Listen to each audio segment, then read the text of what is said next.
Hello everyone, this is Sakshi Vaishnoi and welcome to mind and brains. So students, अब हम क्या पढ़ने वाले हैं? अब हम पढ़ेंगे कॉजेज ऑफ पावर्टी के बारे में।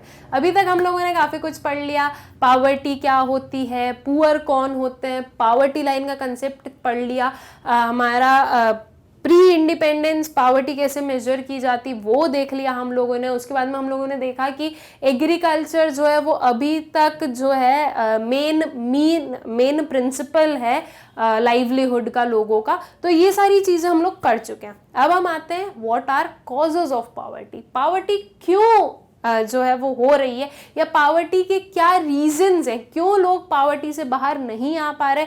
और हम देख रहे हैं कि हमारी कंट्री में काफी लोग अभी भी पुअर हैं, उसके क्या रीजंस हैं वो समझते हैं। सबसे पहले आया हमारा पॉपुलेशन एक्सप्लोजन। पॉपुलेशन एक्सप्लोजन का मतलब क्या होता है स्टूडेंट्स? बहुत ज्यादा इंक्रीजिंग पॉपुलेशन। देखो, ऑलरेडी हमारी कंट्री के पास में इतने ज्यादा रिसोर्सेज नहीं है कि वो हर एक पर्सन को फीड कर सके, तभी तो पावर्टी है। और उसके बाद में अगर आपकी जो कंट्री है उसकी पॉपुलेशन और ज्यादा इंक्रीज होते जाएगी तो ऑलरेडी हम जो अकोमोडेट नहीं कर पा रहे थे वो और इंक्रीज हो गया, तो वो एक पावर्टी में इंक्रीमेंट लाता है। या हम बोल सकते हैं कि जो गवर्नमेंट अगर ट्राई करके किसी को पावर्टी के बाहर लेकर आती है तो वो वापस वो जो नंबर है वो इक्वल हो जाता है। ठीक है, तो जो पावर्टी है उसका एक मेन कॉज क्या हो सकता है? Population explosion. अब इसी के साथ साथ में इसी में अगर हम एक और चीज ऐड करें तो स्टूडेंट्स आप लोग देखोगे पुअर लोगों में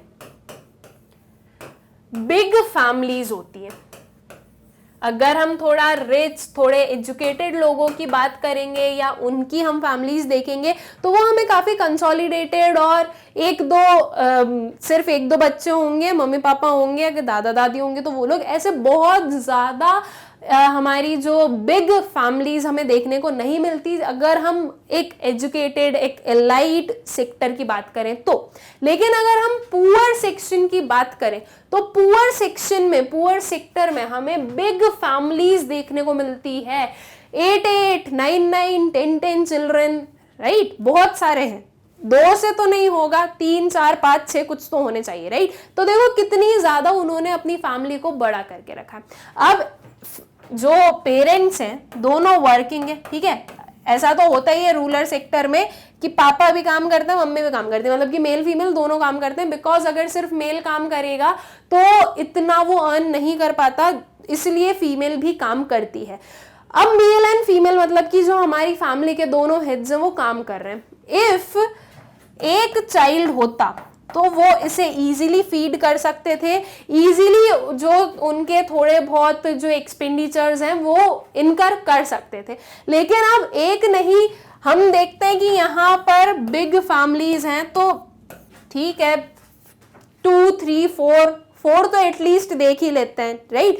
तो इतनी अगर फैमिलीज हैं तो ऑलरेडी इनके पास में इतनी इनकम नहीं है कि वो सिर्फ और सिर्फ ये 3 लोगों को सफिशिएंटली हर एक इनकी जो नीड है वो कंप्लीट कर सके, इतनी इनकम नहीं है। लेकिन उसके बाद में हम देख रहे हैं कि ये जो लोग हैं उनकी काउंटिंग बढ़ती जा रही है, जो total number of family members हैं वो बढ़ते जा रहे हैं। तो जो ऑलरेडी लो इनकम है, जो कि सिर्फ 2 लोगों को अच्छे से फीड नहीं कर सकती थी, अब उसे डिवाइड करना पड़ रहा है कुछ 8 to 10 मेंबर्स के बीच में, तो इसकी वजह से भी पावर्टी अराइज होती है। अब देखो, अगर सिर्फ एक बच्चा हो या एक चाइल्ड हो तो इसे ठीक है थोड़ा बहुत लिटरेट भी करवा दें, पढ़ाई भी करवा दें। लेकिन अगर इसी के साथ साथ में एक की जगह वी से कि अगर 4 चिल्ड्रन है किसी के और उनके पास में इतनी इनकम नहीं तो वो उन्हें पढ़ा भी नहीं सकते, राइट? अगर उन्हें लिटरेट कर दिया जाए तो वो लोग इन फ्यूचर कोई जॉब्स कर सकते हैं और उन्हें उनकी उससे जो उनकी मीन्स है, उनकी जो लाइवलीहुड है वो अच्छे से निकाल सकते हैं, राइट? तो ये भी एक रीजन है कि जो बिग फैमिलीज हैं, जो पॉपुलेशन एक्सप्लोजन है, उसकी वजह से पावर्टी बहुत ज्यादा अराइज हो रही है और पावर्टी जो है वो कम नहीं हो पा रही है। ठीक है, पावर्टी हमें बहुत ज्यादा देखने को मिल रही है। Then low level of economic development, जो आपका इकोनॉमिक डेवलपमेंट है वो भी लो लेवल चल रहा है। देखो, अगर हम देखेंगे कि हमारा जीडीपी इंक्रीज हो रहा है तो मतलब क्या जीडीपी इंक्रीज हो रहा है तो इसका मतलब कि पूरी कंट्री के लिए अच्छा है? ऐसा जरूरी नहीं है। हम लोगों ने अपने जब जीडीपी वाला जब हम लोगों ने पढ़ा था मैक्रो इकोनॉमिक्स में, तब भी हमने देखा था कि जीडीपी एंड वेलफेयर, जरूरी नहीं है कि जीडीपी के साथ साथ में वेलफेयर भी ही हो, ये कंपलसरी नहीं होता है। जो जीडीपी राइज हो रहा है वो हो सकता है कि सिर्फ और सिर्फ किसी एक सेक्टर की वजह से हो रहा हो, सारे सेक्टर्स की वजह से नहीं हो रहा हो, पॉसिबल है। तो जीडीपी राइज होना, वी कांट से कि जीडीपी राइज हो रहा है तो मतलब कि आपकी जो पूरी कंट्री है वो ग्रो कर रही है, बिल्कुल नहीं। जीडीपी राइज हो रहा है, मान लीजिए जीडीपी जो राइज हमें होता हुआ दिख रहा है वो किसी सर्विस सेक्टर या इंडस्ट्रियल सेक्टर के कारण जो है वो हमें राइज होता हुआ दिख रहा है, लेकिन जो पुअर लोग हैं वो तो पुअर ही है। अब जो पुअर लोग हैं उनके लिए ये इकोनॉमिक डेवलपमेंट की हम बात कर रहे हैं। एक पूरा हम बोल सकते हैं कि इक्वल वे में हम लोग नहीं देख रहे हैं कि हमारी इकोनॉमी डेवलप कर रही हो।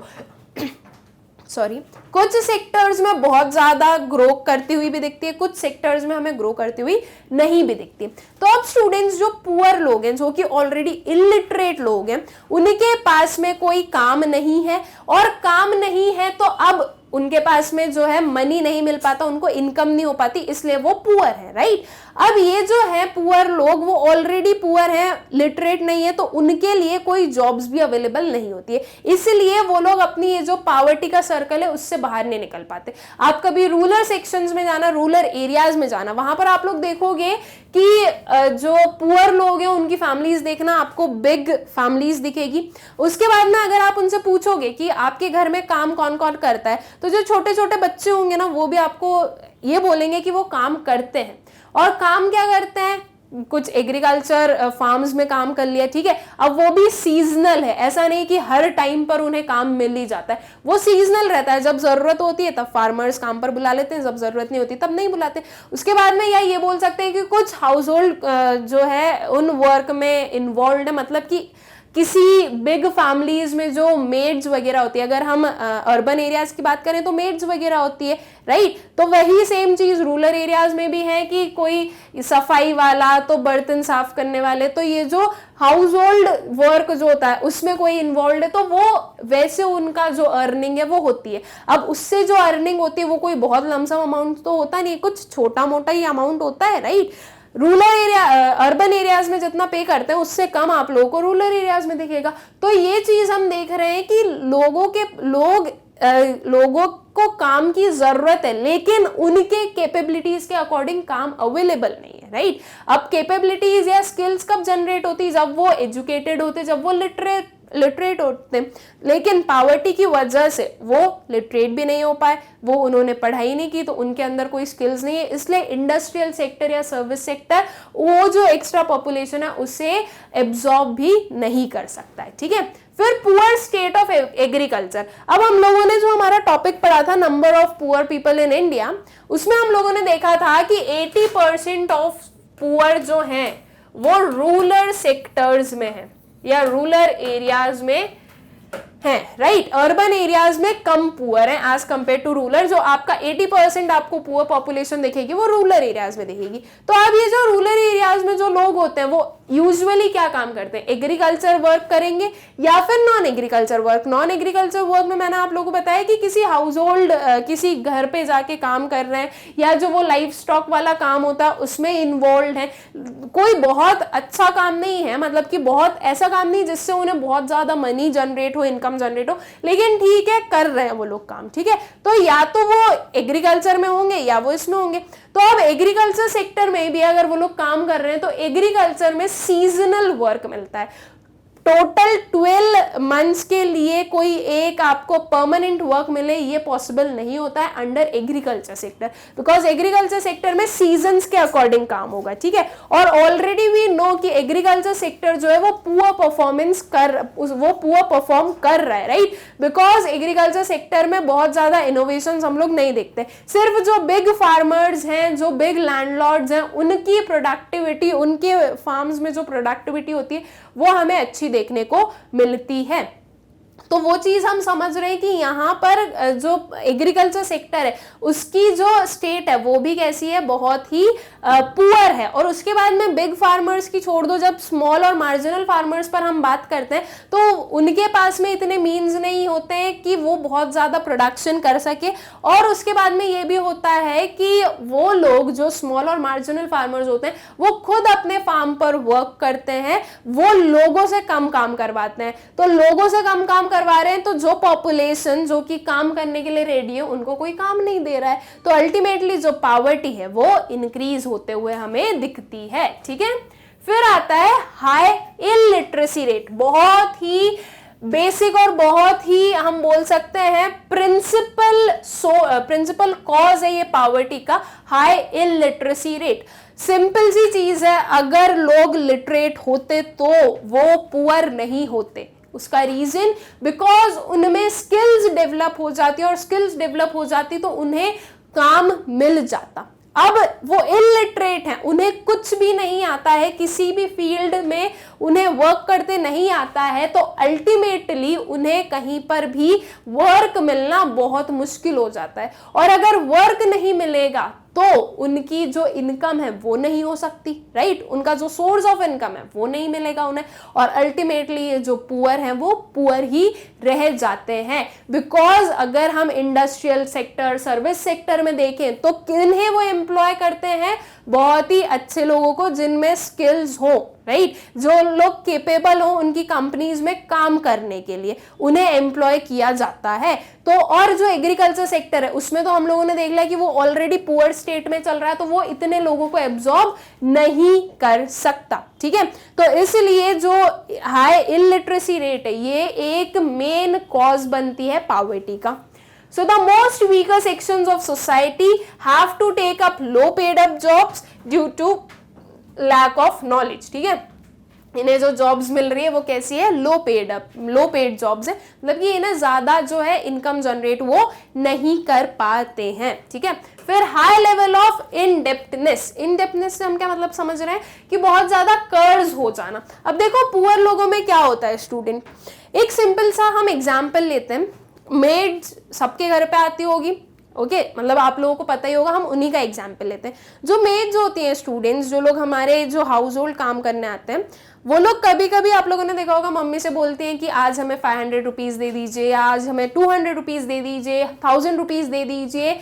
उनकी जो मंथली सैलरी है उसके अपार्ट भी ऐसा होता है कि वो लोग मांगते हैं, वो लोग बोलते हैं आपके पेरेंट्स से कि हमें ज़रूरत है, आप दे दीजिए, हम इन फ्यूचर आपको थोड़े दिन बाद में क्या कर देंगे, रिटर्न कर देंगे।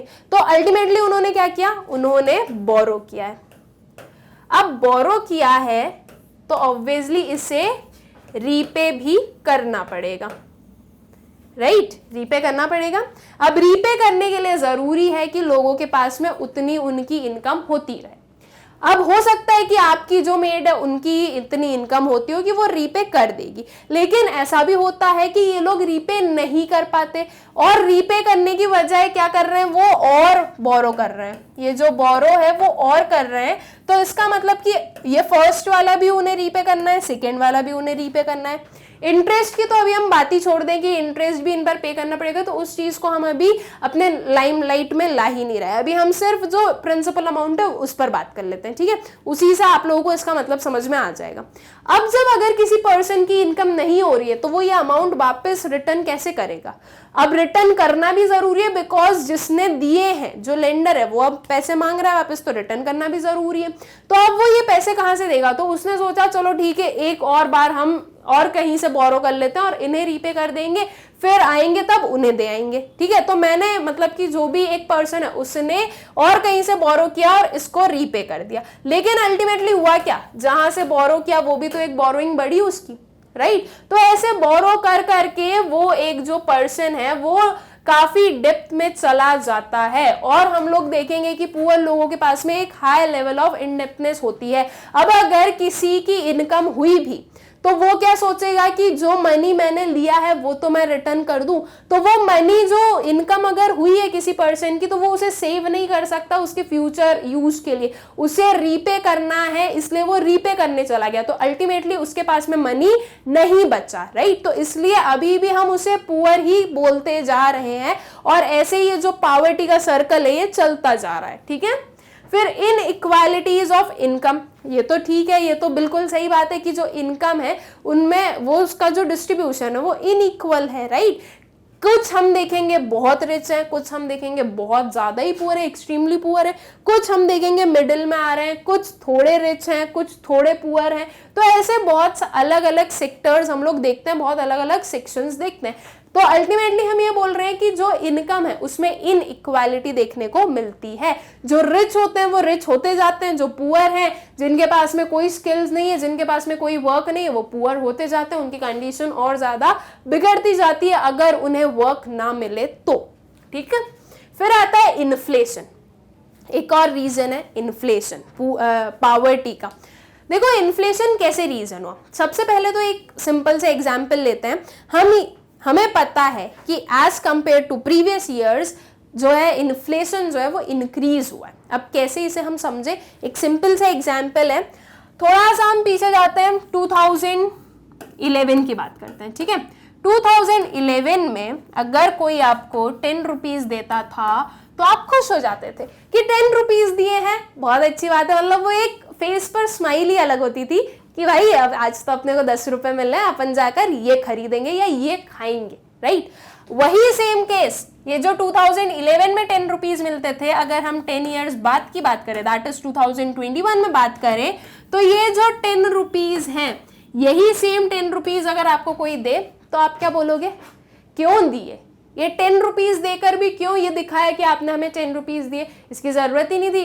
अब 10 रुपीज में कुछ नहीं आ रहा, राइट। तो यहाँ पर एक सिंपल सी चीज हमें समझ में आई कि जब 2011 में वही सेम अमाउंट मिलता था तो हम बहुत खुश होते थे, और 2021 में वो हमारे लिए कोई ज्यादा डिफरेंस क्रिएट नहीं किया उसने। तो ये समझ में आया कि इन्फ्लेशन इंक्रीज हुआ, पहले हम 10 रुपीज में काफी कुछ परचेज कर पाते थे, आज की डेट में 10 रुपीज में हम उसका एक बहुत ही छोटा सा अमाउंट परचेज कर पाते हैं, राइट। एक सिंपल सा एग्जाम्पल अगर मैं लूं पानी पूरी का, ओके, सो पानी पूरी अगर आज की डेट में हम देखें तो 10 रुपीज में आपको एक प्लेट मिलती है, और उस एक प्लेट में आपको 4 या फिर 5 पीसेस मिलेंगे, इससे ज्यादा नहीं मिलते। वही सेम केस अगर हम 2011 की बात करें तो वो हमें 10 रुपीज में समथिंग 8 to 9 पीसेस मिलते थे। तो डिफरेंस हुआ, देखो अमाउंट वही है, 1 प्लेट ऑफ पानी पूरी का अमाउंट जो है वो उतना ही रखा है 10, लेकिन जो नंबर ऑफ पीसेस है वो डिक्लाइन हो गए।